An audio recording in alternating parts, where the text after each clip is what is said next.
why am I getting on this night bus to travel 40 minutes like this to go and sleep on my friend's sofa for the night when there is a hot boy that I want to kiss asking me to go home with him, and I'm choosing to get on this night bus because I said that I was straight?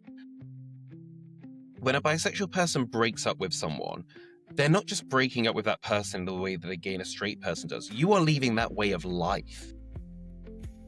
I did all the right straight things. I got married. I've had 3 kids. We've got a nice chunky mortgage. And now I'm waking up wondering, does my wife love me or the straight character I've been playing all these years? One of the biggest issues for bisexual men is that the majority of women say that they would not date a bisexual man. And it goes much deeper. It's not just that they wouldn't date a bisexual man. They would not date a man who has had any form of sex with another man. When it actually did come up, he was like, oh no, all the kids at school think you're really cool because you had an argument with Piers Morgan on TV. So I'm like, okay. So, the one good thing Piers Morgan can do. yeah. Hello and welcome back to the queerest podcast telling the fiercest stories. This is Queer Talker and I'm Ben Cicchetti. This week I am joined by broadcaster, author of Ask a Bi Dad, and my fellow podcaster, Lewis Oakley. But before we get to that conversation, I've got a very quick favor to ask. Wherever you are watching or listening to this episode, hit that subscribe button. It's one click and it's going to make a massive difference. It's going to allow me to grow this podcast and it's going to allow me to bring you the best and the queerest episodes every single time. So in advance, thank you. Now to my conversation with Lewis. Lewis, we will start with our Queer Panic rapid fire set of questions. You just respond with the first thing that comes to mind. Starting with, what was the first album you ever owned? I think it was Hearsay for my sins. Amazing. There might be some people Googling Hearsay at this point, but Literally, I can see that. Show my age. If you had to lip sync for your life, what song would you choose? You know what? Halloween is still in my head, so I think it would be from Hocus Pocus, I Put a Spell on You, because Yes. I wouldn't do it justice, but I'd enjoy doing it. Yeah. And it'd be a vibe, so I'm all for it. Would be a vibe. Who was a childhood celebrity crush of yours? Probably Mildred Hubble from The Worst Witch. That's so random. Okay. Right? That's amazing. What There's is a your witchy biggest theme happening already. There's a witchy theme for sure coming through. What is your biggest red flag? People trying to convince me that they're nice or good people. Yeah, I can feel that. You shouldn't have to try and convince me of that. It should be obvious. Yeah, there you go. Actions speak louder than words. What is your favorite queer movie or TV show?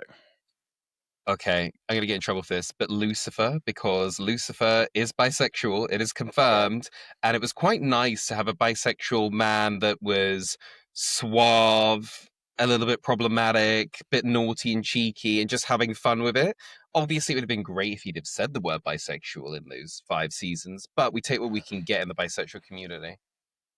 Hey, that's great. I love that show. It's a great show. Who is one person you would like to hear on this podcast? I would love to hear Spencer Cooper, who runs Love Queers. They are incredible. I know them personally. I always feel like they don't get the recognition they deserve. Such a genuinely good person and really loves this community and does everything they can to really celebrate people. I think that's great. I love that. We will definitely reach out and try and get them on the podcast. That sounds fantastic. And final of our Queer Panic questions, what is one word you would use to describe your childhood? Fun. Okay. I like that. Well, we've warmed up. I feel like we've got to know you a little bit better. Got a little bit of insight into your witchy ways. So let's get a bit deeper. And you said fun. And I have this theory that to understand an LGBTQ plus person as an adult, you do first need to understand them as a young person. So what should I know about you as a child or a teenager to understand the Lewis that sits in front of me today? Well, like everyone, my childhood wasn't crazily, fun and just rainbows and ponies. But I look back fondly. I can look back on my childhood, and despite there being issues, enjoy it and be grateful. And I had such a important relationship with all of my grandparents, in particular two of my nans, and my great auntie Ethel. Can't miss her out. That just, I think, really set me up for life, and just kind of like take no notice, and just having kind of like funny phrases to go to when life is hard, being like, oh god, well, we have to just put up with it then, or what, where it's like actually having that kind of base of seeing people deal with stuff but still be funny and still put family at the heart of things was really important to me. Like so many other bisexuals, I did not realize I was bisexual until a lot later. I think I was 19. So it was actually sort of when I moved to London and was around all these gays, and it looked fun. So so I didn't really realize. So that was quite interesting. So I think a lot of people deal with the coming out thing and the realization a lot earlier. Whereas I just kind of assumed, like every other guy, I was straight. It's only when I sort of look back now, I'm like, you were so clearly bisexual. Like, how could you not have understood that? But it just wasn't in my wheelhouse of things to know about. So, the whole fact that I had a paper round, and I would always linger on this one street and just hope that this one boy would come out so that I could like wave to him and say hello. No, I just thought I wanted to be his friend. And the same with at school. It's like I didn't realize, that I wanted to kiss the boys that I wanted to hang out with. I just thought I wanted to hang out with them because they were fun and cool, and I wanted them to be my friend and to like me. Really, I probably just wanted to kiss him and didn't care too much about his personality, actually. That's fair. And I think it's interesting, right? Because it talks to, you mentioned Lucifer and you mentioned the fact that, whilst it was clear he was bisexual, he never actually said the words bisexual. And it talks to the importance of kind of that representation and seeing yourself reflected. Do you remember the first LGBTQ plus, or I guess specifically bisexual person you became aware of either in real life or through media? Well, I'd say first LGBT person. So, like, my first day at uni, there was a guy there that was on my courses, and we just became friends quite quickly. And he was, I think he was identifying as bisexual at the time. He later came out as gay. Um, but then he was like, "Oh, you should come out with us." And so I was like, "Oh, okay, I'll come out with you guys." And obviously, they only ever went to gay clubs and stuff. And so that was weird for me as a straight guy, like going to gay clubs for the first time, and just having my eyes opened. It was, I know it sounds weird, it was not that I ever kind of was like, oh, maybe I'm gay or bi and had an issue with it. It was just honestly something that never really occurred to me. um and so getting that kind of experience and seeing all of these happy gay people, um dancing. And I mean, kids today going to gay clubs, I mean, you don't know what it was like in the early, like, teenies. Like, we partied really Yeah. well. I mean, we used to go to this bar called Quilly Out. It's not even there anymore, it's been gentrified, and I think it's like some pop-up clothing store now. But back in the day, you could get 99p shots and £1.40 mixers, and the security guard would let you dance on his shoulders, and it was a great time. We miss those days. So when do you think, obviously, going to those gay clubs for the first time, and other than your kind of your paper route and that kind of spark of maybe knowing you wanted to wave at that boy, when do you think you did first feel that kind of inner queerness? And do you remember kind of that feeling of how you kind of reacted to it? Yeah. So it was my first ever Pride in London. So it was that first year of uni. And so I've been going to these gay clubs and meeting people and realizing I think he's hot, and everyone is kissing all these hot boys. I'm the only one here not kissing hot boys. Yeah. Why? Um and so I'd kind of been like, I'd say I was sort of saying that I was bi curious. I don't know whether I'd said that to anyone at the time, but at least in my head, I knew that, like, it seemed like something I really wanted to do for some reason. Yeah. Um, and it was sort of the night that we went out sort of before Pride. So it was a few days before Pride, and there was a really cute boy there. And I think I got his number or something like that. And then he was like, I'll see you at Pride. And I was like, okay. Still kind of thinking, well, I'm straight, but what happens while I'm drinking? Who get, like, it was kind of like Yeah. I wasn't even sure what I was thinking myself, but I knew he was hot. Anyway, we met up at Pride and we had like some of those alcoholic slush puppies. I really liked him. I really thought he was really hot. And then I remember it was sort of the end of the night and it was like time to go home. And he said to me, come back to mine. And I was like, oh, I'm not gay, but I do think you're really good looking though. But yeah, it's not really for me. Um, Mm. and I remember getting on the night bus, which in those days, like they were single decker, but they were sort of like two buses pulled together. I don't Yeah. think they have them anymore. And it was Pride and it was rammed and people were smoking weed on the bus. And me and my friend literally were like face to face. And I was just like, why am I getting on this night bus to travel 40 minutes like this to go and sleep on my friend's sofa for the night when there is a hot boy that I want to kiss asking me to go home with him? And I'm choosing to get on this night bus because I said that I was straight. Mm. And I literally looked my friend in the eye and I was like, bye, and pressed the stop button and got off. Words to live by after then. And went home with him. So that was it. And one thing I should say about that story, though, was in the actual daytime, you know, kind of walking around central London, and I remember so clearly being in Trafalgar Square, and they actually had "Bi Curious" stickers, um, and just kind of feeling the sort of strength of everyone there, of being like, this many people can't be wrong. Like, why would I feel ashamed of being part of this community? Not that I did feel ashamed, but maybe just kind of like, oh, like, you know, on edge about something that you haven't Yeah. explored before, and just being surrounded by that many people that were happy, like fun to be around, like living their lives, enjoying themselves, just being like, oh my God, like if anyone has a problem with this, like you are missing out one hell of a party. Like, what are we talking about? So I Yeah. think that having that in the daytime of just being around all that energy gave me the confidence to take the boy home. Wow. I mean, I so say from boy, that, clearly he was a man. We were a in our man, 20s. yes. Let's clarify that. I guess from that first kind of like by moment where you're like, I'm going to explore this. When do you think you then first felt authentically yourself? And when did you feel you could then just kind of be authentic in everything that you do? I think it was probably publicly coming out as bisexual because I'd really struggled over the years with, am I gay now? No, I'm not gay. Oh, I'm bi. People being like, well, there's no such thing. So tough luck. You're either gay or straight. Having to sort of deal with that. Um, and sort of coming through the other side where it's like, you know, you're sort of nervous when you're not straight. And then when you realize you're bisexual, you're even more nervous. It's like, well, two communities are going to take the mick out of me now. So then getting to a point where I was not, so I'd say one of the pinnacle moments I remember so clearly was one of my boyfriends, because I dated a guy for a few years, which then even complicated things. It's like, I'm bi, but I'm dating a guy, and I'm sure we'll get onto that. But one of his friends said to me, you don't get any 30-year-old bisexuals, do you? So you'll have to pick one eventually. And I remember being so unconfident in myself and my sexuality at the time that I said, yeah, I guess. It pains me to this day that I said that. Um, Coming through the other side where I actually how I started doing what I was doing was that I went to a friend's birthday party, and there was a guy there. You know, you go to birthdays parties, you meet friends of friends.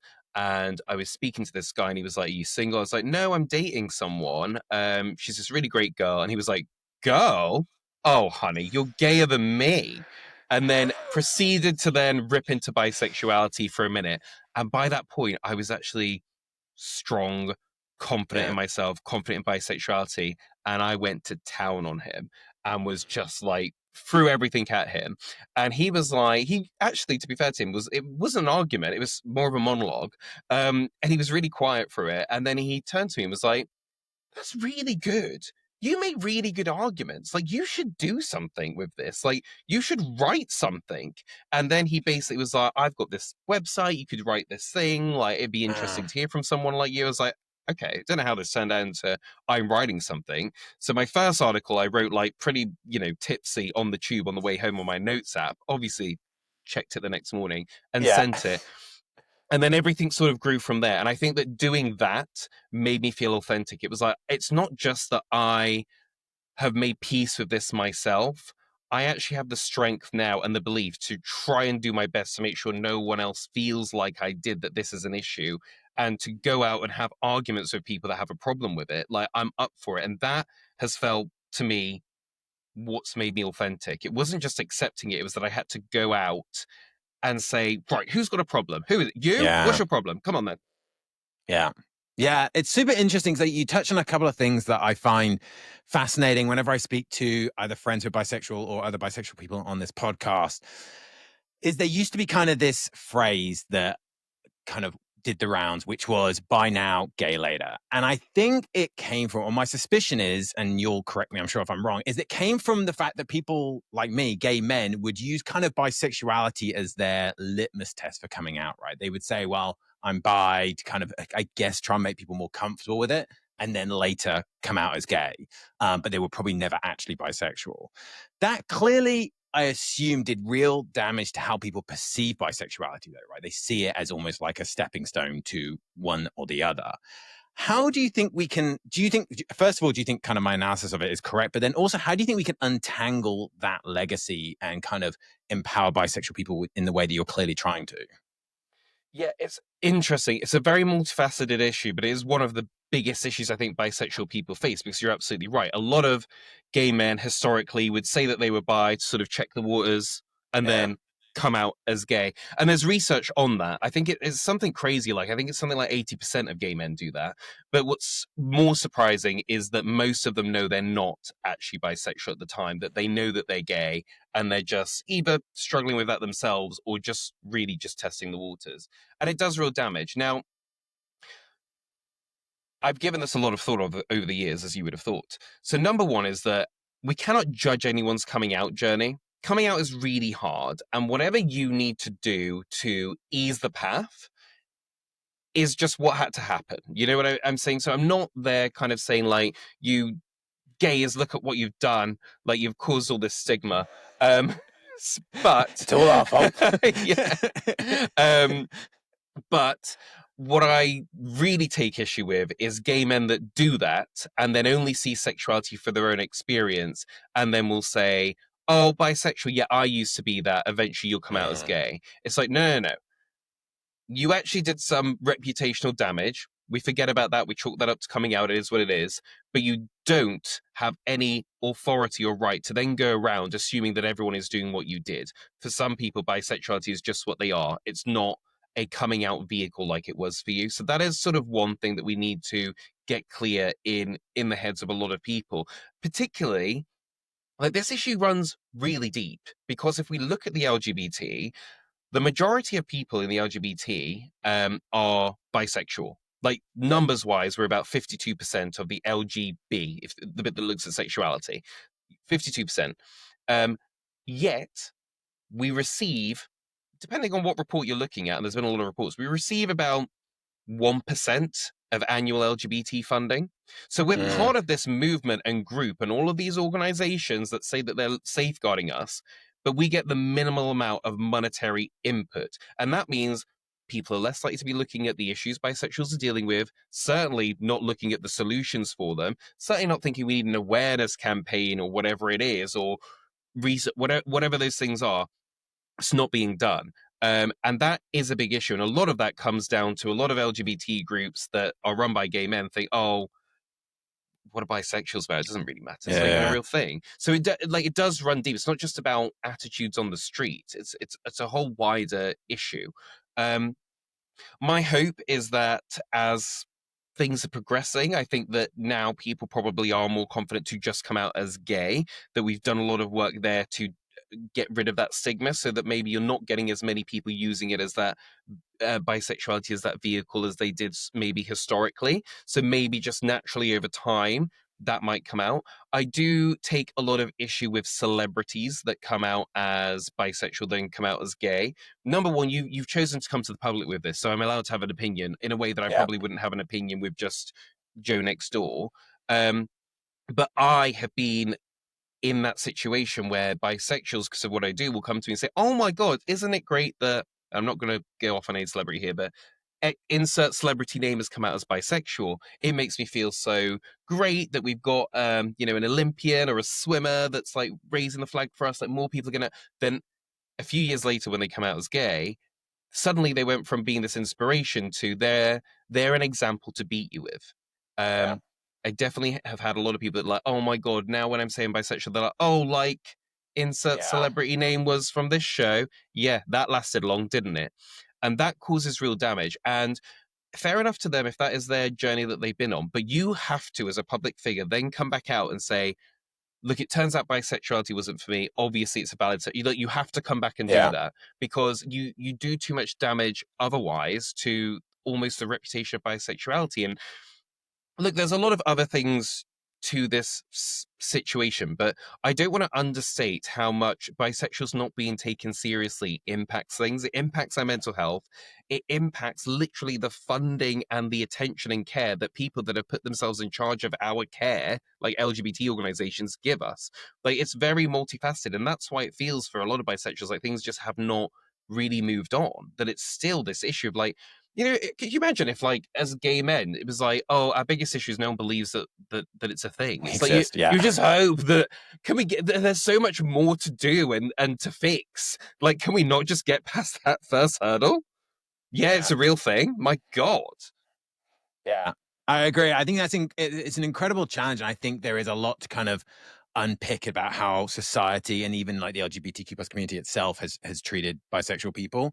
One of the things I often hear is a real challenge is that when a bisexual person is in a relationship with someone of a different gender, they are considered gay. When they're straight, sorry, when they're in a relationship with someone of the same gender, they are just considered gay or lesbian. How do you, in yourself and as a community, how do we navigate that kind of self-erasure? And then how do you and other bisexual people kind of hold on to that inner queerness no matter who they're dating? Yeah, it's really hard. I mean, so where to start with this? Easy question. Yes, it's really hard. Like people, if they didn't know who I was, people that look at me in the street would see me with 3 kids and a female partner and say, "There's another straight guy." So it's very hard, because in the same way that, if a gay couple walk past holding hands, people say, "Oh, it's a gay couple." So you're getting that day-to-day representation. People are seeing it. Very hard to see bisexuality unless I'm going to have a threesome on the street, which I'm not going to do again. No joke. For me, it is an issue. And I think for bisexuals, what I tell them when they're in this situation is you have to be visible in a way that's comfortable for you. So if it is that you want to have the bisexual colors of love hearts on your social media bio, fine. There's one guy I know that's like, oh, I'm writing comic books, so I'm putting bisexual characters into my comic books for the representation and that kind of thing. Yeah. Obviously, there are motor mouths like me that will be like, well, I'll do a podcast, I'll do a book, I'll just keep talking about it. Even I have like T-shirts of just bisexual on, just in case I'm like up for just In case anyone's not curious. going to parents' evening and making a statement.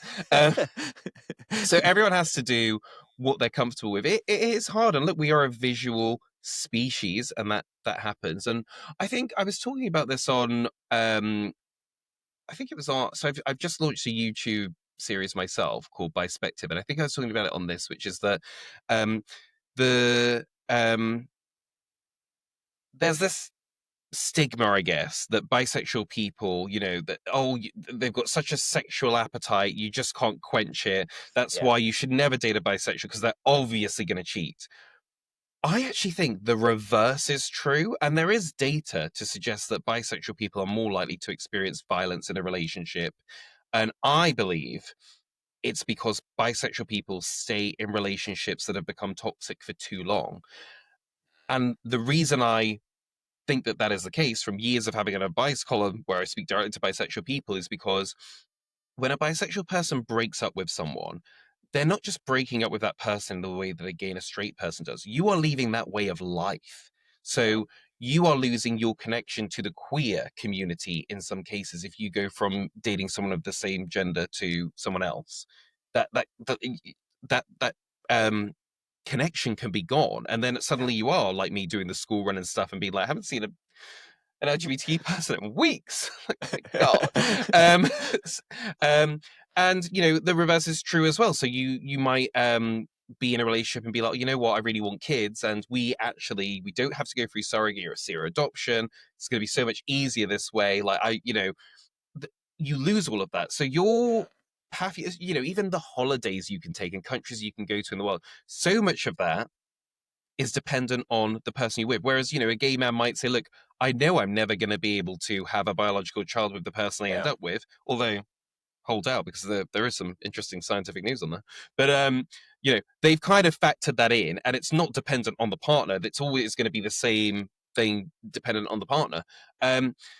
So bisexuals in particular, it's one of those things where so much is tied to the gender of the person that you're dating that I think a lot of them are like, I'm really going to try and make this work because I don't want to go back to the drawing board and have so much Yeah. anxiety and uncertainty about even the gender or the sex of the person that I'm going to end up with. Like, that is alarming. So it's always interesting to me that people are, oh yeah, bisexuals, can't trust them, they'll cheat. It's like, I think they're actually probably the most loyal people you're going to meet just for that.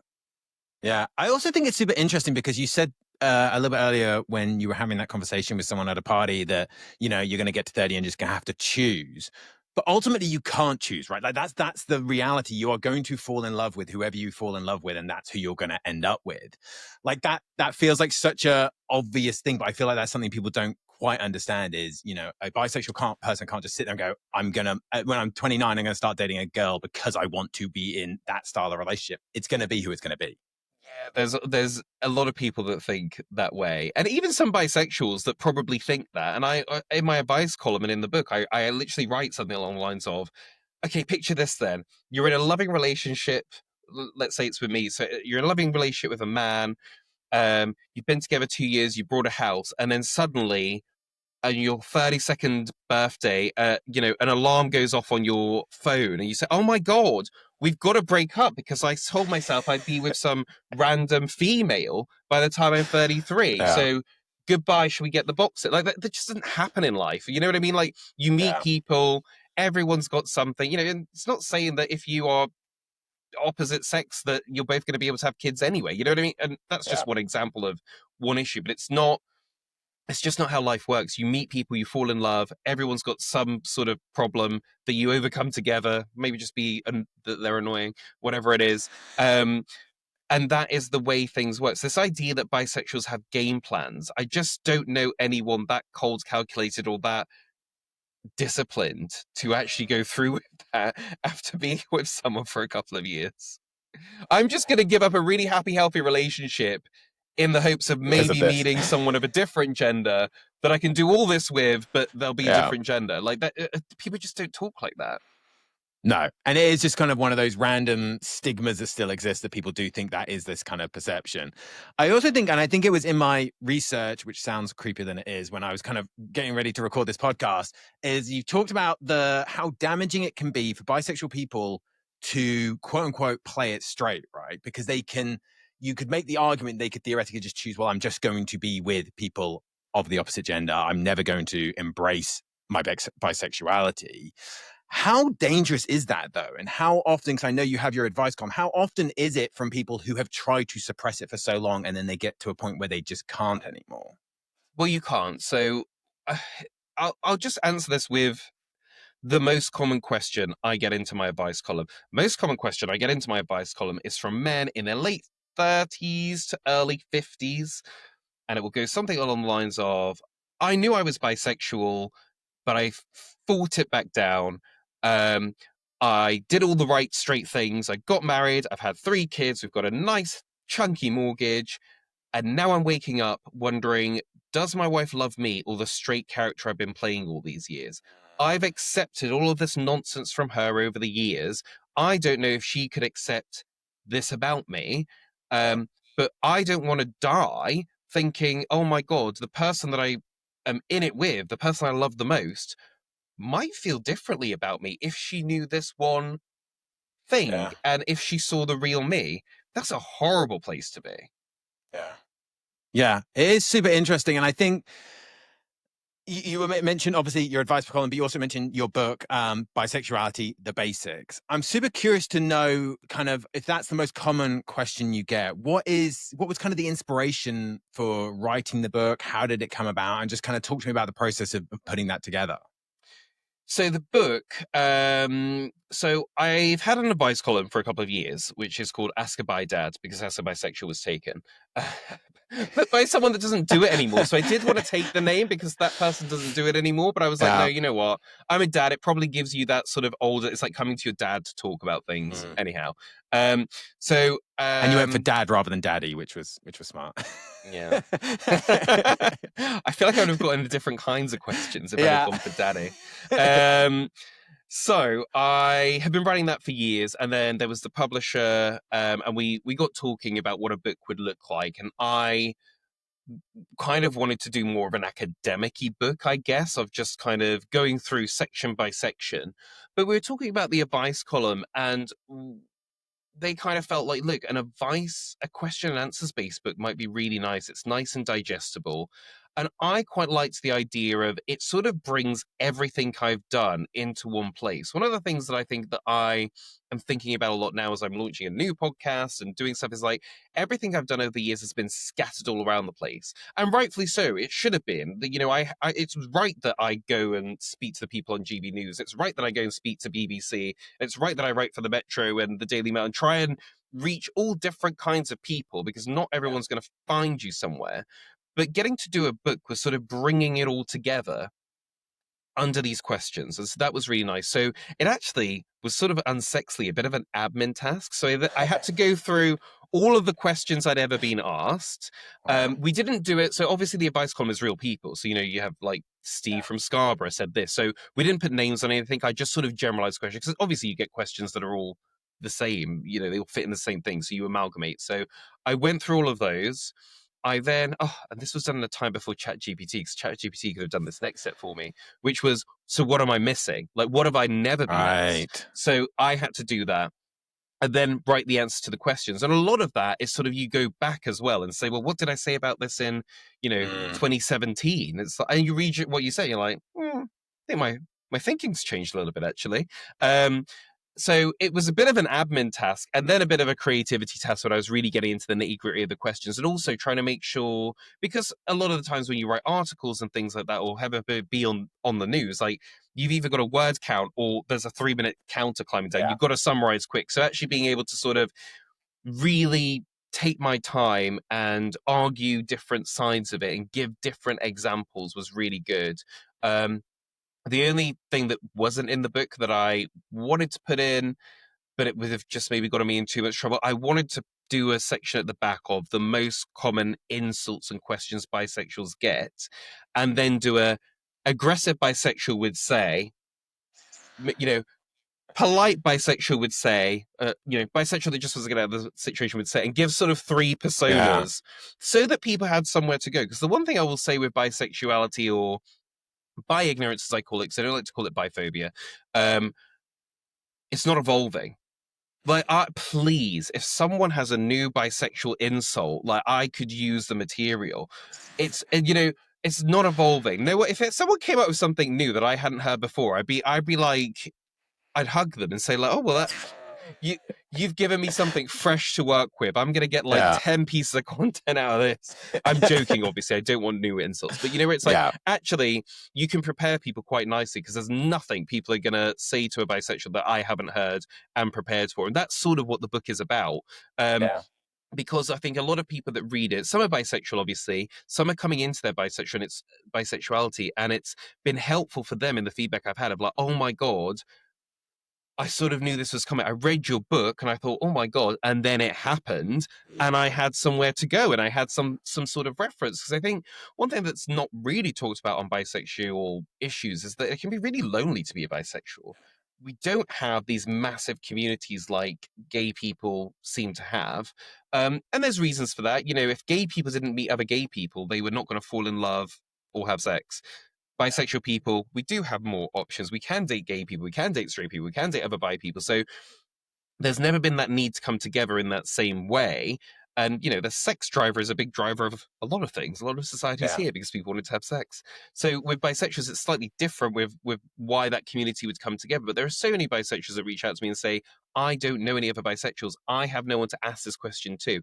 And then what happens is you get 2 bisexuals in a room and they're so different. Not to be prejudiced myself, but a lot of gay men have similar experiences. You can get bisexual people that have never had sex with a woman. never had sex with a man, never dated someone of certain genders, thinks that their bisexuality is fluid and they don't ever want to be in a relationship or whatever. And other people are like, no, I'm a relationship gal. You know what I mean? So it's so different. So having a book um, is for me a way to just give bisexual people a point of reference. And there is a section in the book as well for non-bisexual people, because I've had those questions over the years as well. So um oh, my son's just come out as bisexual, how do I handle Mm, this? But in a way, and I'm a mom that said, he can't have any girls over for a sleepover, but yeah. now he's bisexual, should I ban boys? It's like, so your Yeah. son can Yeah. never have anyone Any over for a friends? sleepover because of his sexuality. Does that seem fair to you? And Yeah. so there are lots of issues like that that come up. And I know that I said, so my most common question genuinely is from men that I guess have identified as straight and they want to come out after decades. Yeah. The second most common question is sort of the reverse of that, and it's bisexual men that came out and the world told them Mm, they were gay, so they kind of said they were gay. It was easier to say they were gay, or they went along with it, whatever. And now they're saying, I am bisexual. I was never strong enough to say this before. I just went with the gay label because that's it. But I'm 27 years old. I've only ever had sex with men. Everyone thinks I'm gay. I'm a bit camp. What woman is going to take me seriously? that's so And interesting. feeling that even though they're attracted to women, just feeling like they're so unattractive to women that, and that's a horrible thing. Imagine if you were a gay man and you felt like gay people would Yeah. just not be attracted to you. If you're a straight man and you thought women are just not going to be attracted to me because of who I am, that's a horrible place to be. And I think you mentioned something which is super important. I think books like that are so critical for parents who might have bisexual children to kind of read and understand kind of their experience. And obviously, you've mentioned the fact that you are a dad. How has being a dad influenced your role in your media and your advocacy work, being so openly bisexual? And were there any concerns, I guess, about how that might impact the kids as they go through school, for example? Yeah, a couple of things. I mean, I would say with my approach, I mean, I've always hopefully been a reasonable person and met people with respect. And, I think a lot of activists or people in this line of work can get really angry and really just, feel that the world's against them. I've always kind of felt, I will go and speak to anyone. I don't care what their political leanings are or what they've said before, because I think that hopefully we can find some common ground. I think that having kids is like, I want a better world for them to grow up into. I haven't got time to be tribal and say, well, you have no experience of bisexuality, so you have no opinion on this. Look, tough. We share the world, like it or not, what straight people think about us is important because it impacts the reactions that bisexual people get. So we're going to have to deal with it and have these conversations. Um, so I think it's kind of made me feel that I really want the kids to grow up in a world where this isn't an issue anymore, and not just my issue, but all of these social issues, that we can have a forward thinking society in that sense. So I think that it probably puts a bit of fire under there. With regards to putting targets on the kids' back. So I have three kids. So I have a, a 3-year-old, a 5-year-old, and then I have a stepson who is now 16. So when I started doing this, he was a lot younger. And in much of the same way that when I started dating a girl, I realized it put a target on her back. And this is before any of the media work. But, for example, she was in Manchester in a gay bar and she got talking to these gay guys. And she was like, oh, yeah, my boyfriend's bisexual. And they were like, what? That's disgusting. You're a straight girl. You could date any old straight man. Like, it's so rare for a man to be attracted to men. Like, he should be with a guy. Like, verbatim things that she said. People telling her he's going to cheat, you're going to catch Yeah. HIV, all of this stuff. Um, the reality for me there is like, oh, you wouldn't be having this if you were dating a straight guy. Yeah. My sexuality has painted a bit of a target on your back, in the same way that I don't think if you were two gay guys in a relationship, if someone in that relationship experienced homophobic abuse, that's obviously terrible and wrong, but the other partner wouldn't feel that I've caused it in the way that I felt that I Yeah. caused it. Yeah. um because if if she was with a straight guy, that wouldn't happen. So I was a little bit worried about, as I started doing more media work, that the kids at school, at my stepson's school, would find out about it and tease him. So I was a little worried about that. Weirdly, they were like, when it actually did come up, he was like, "Oh no, all the kids at school think you're really cool because you had an argument with Piers Morgan on TV." There we So I'm go. like, okay. So the one good thing Piers Morgan can do. yeah. So it's like, okay, well, fine. I'm glad it's worked out that way. And with the younger kids, I mean, they don't know anything about sexuality and stuff. Yeah. I would say, with regards to them, I'm, as vain as the next person. Have I got the Attitude magazine where I was on the cover framed? Of course I have. So eventually, at some point, they will say, "Daddy, what's that? Why were you in a magazine?" And I can explain. And I think just with regard to obviously having kids myself, it's, I would never assume that they're straight or gay. It's like they could be. So I just, and it's not like I'm like some woke parent being like, "Oh, my kids are just," it's like, no, it could be, who knows? And what was actually really funny was, I don't think you mind me telling this story, but with my 16-year-old, and this was a few years ago, so he's probably about 14, he was in the kitchen and I said something like, "Oh, are there any girls or guys at school that you like?" And he gave me an evil, as he does, and he was like, "Girls." And I was like, "Are you coming out straight?" And he just rolled his eyes at me and walked off. And I was like, "I accept you for who you are." Because, I don't want to assume it. And even if he is straight, it's like, actually, but still, I want you to have a point of reference of, telling your parent what your sexuality is and then being cool with it, because it's not a given for some people. So it is what it is. And I think, so I don't assume the kids' sexualities, obviously. They're obviously free to be who they want to be. And I think maybe even just, I think my parents are a bit weird about sex talk. And so I hope to not be that way. In the sense, I remember when I was a kid and my mom, like, even if two people were kissing on the TV, she'd be like, "Oh," and cover my eyes. And that then gave me a concept that kissing was wrong. Yeah. So I think that I'm probably going to be a little bit more liberal with the sex talk, whether it creeps them out or not, because I just don't want them to think that sex is dirty or wrong. And also make sure that they can protect themselves no matter the gender that they are with, or they might be asexual and I won't have to worry about that, but whatever.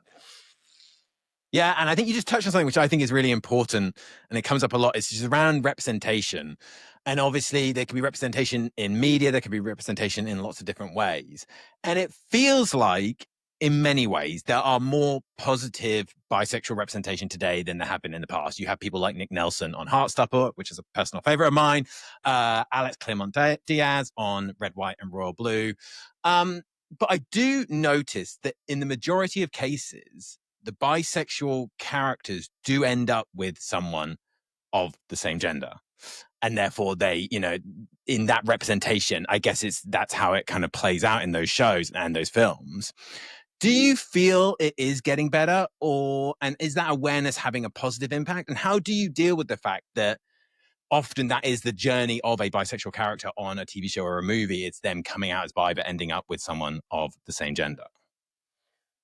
So it's interesting. So first of all, I would say media representation is so important, and I understand that. And I've spoken about this before, but media is not there to be an activist and to insert diverse characters to meet some sort of quota, because I think that's unhealthy.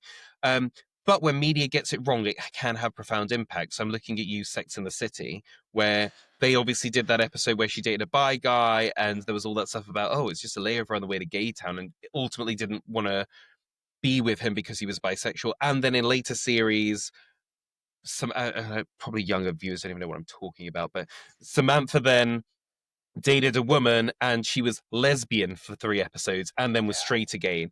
And I think that those did real damage, especially at a time where Sex and the City, I mean, we're still talking about it now, like 20, 30 years later, was a real cultural awakening for a lot of young women, really set the tone on what things were. And because it was included in that way, I think set bisexual acceptance, especially by women, back decades. Yeah. And if they'd have done that right, and if even if the the bisexual character they'd have dated for a few episodes and it didn't work out for another reason, I genuinely think more women would be open to dating bisexual men because they would have a frame of reference from this hugely popular show.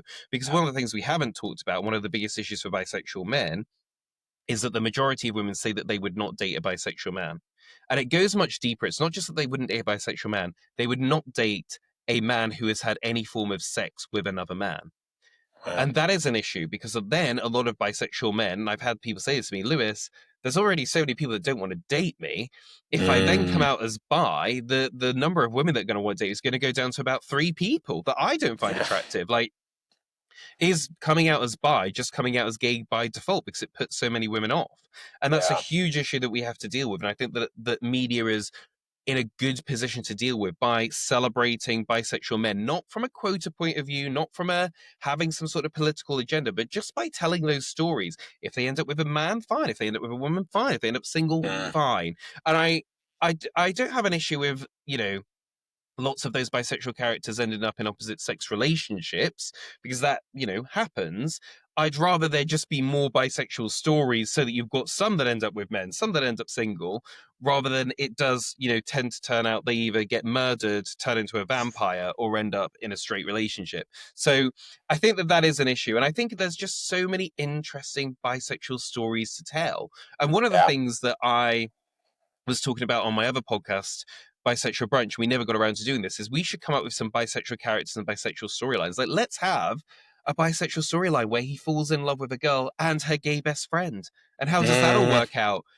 Let's have, and I think that someone was saying this to me recently, is like, this is obviously not a good thing to happen, but when it happens, if it happens really publicly, that will solidify that bisexuality is a thing in so many eyes, is that you need a famous gay couple and you need the bisexual in it to cheat on him with a girl.